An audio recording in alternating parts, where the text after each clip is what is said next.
for the confidence of British rulers about their position in India before May 1857।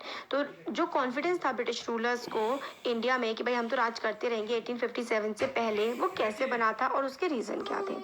तो देखिए इसका answer है since the mid 18th century power of nawab and raja was on its decline. तो mid 18th century जो था 1757 और ऐसे वाला जो टाइम था, उसमें जो राजा नवाब सबकी पावर बहुत ही कम होती जा रही थी। Presence of British residents in the court further added their authority and curtailed their freedom to administer their kingdom.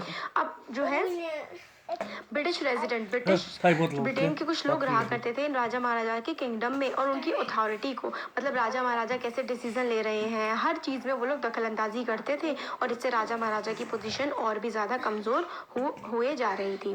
1757 से 1857 तक जो है कंपनी ने सक्सेसफुली अनेक्स किया था, मतलब अपने कब्जे में लिया था various Indian state virtually unopposed by using a variety of political, economic, diplomatic methods.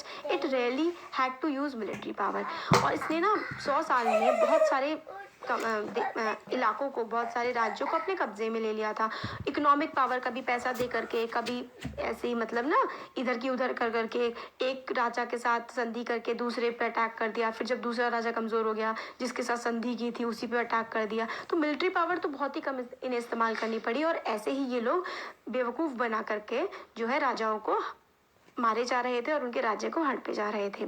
तो उन्हें लग रहा था कि भाई ये लोग तो बेवकूफ़ है, उनके दिमाग में ये आ गई थी कि इंडियंस तो बेवकूफ़ है। फिर there were several riots, rebellion and revolts which occurred before May 1857, but all these were localized and were suppressed by the British then and there।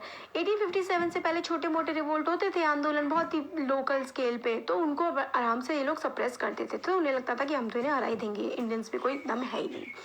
तो in the mid 18th century powers of नवाब, राजा, जमींदार सब खराब हो चुकी थी, इरोड हो चुकी थी। Freedom of Indians rulers was reduced, their arm forces were disband and their revenue and territories were taken by stages. और मतलब आर्म फोर्सेस रखने की भी मनाही हो गई थी, फोर्स नहीं रख सकते थे, अपनी सेना नहीं रख सकते थे राजा, जमींदार, राजा, और सबकी पावर बहुत ही ज़्यादा इन्होंने एकदम से ख़त्म कर दी थी। तो इनको लग ही नहीं रहा था भाई इनके पास पावर ही नहीं है, तो हम पे हमारे खिलाफ विद्रोह कैसे करेंगे राजा महाराजा और कोई भी लोग अंग्रेज, ऐसा सोचते थे। दूसरा रीजन ये था, another reason for the confidence of British was the decline of Mughal dynasty. Mughal dynasty भी खत्म होती जा रही थी, सबसे बड़ी डायनेस्टी वो खत्म हो रही है, तो अंग्रेजों को लगा भाई ये कुछ नहीं कर पाएंगे।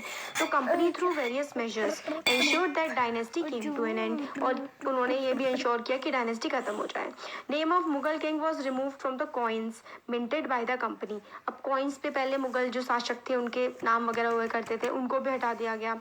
और डिसाइड, जैसे बहादुर शाह जफर को कैसे मारा, उनके डिसेंडेंट, उनके बेटों को भी मार दिया। तो इन सब वजहों से उन्हें लग रहा था अंग्रेजों को कि भाई अब कुछ नहीं हो सकता हमारे खिलाफ, और वो बहुत ही कॉन्फिडेंस थे। मगर 1857 में रिवोल्ट हो गया। तो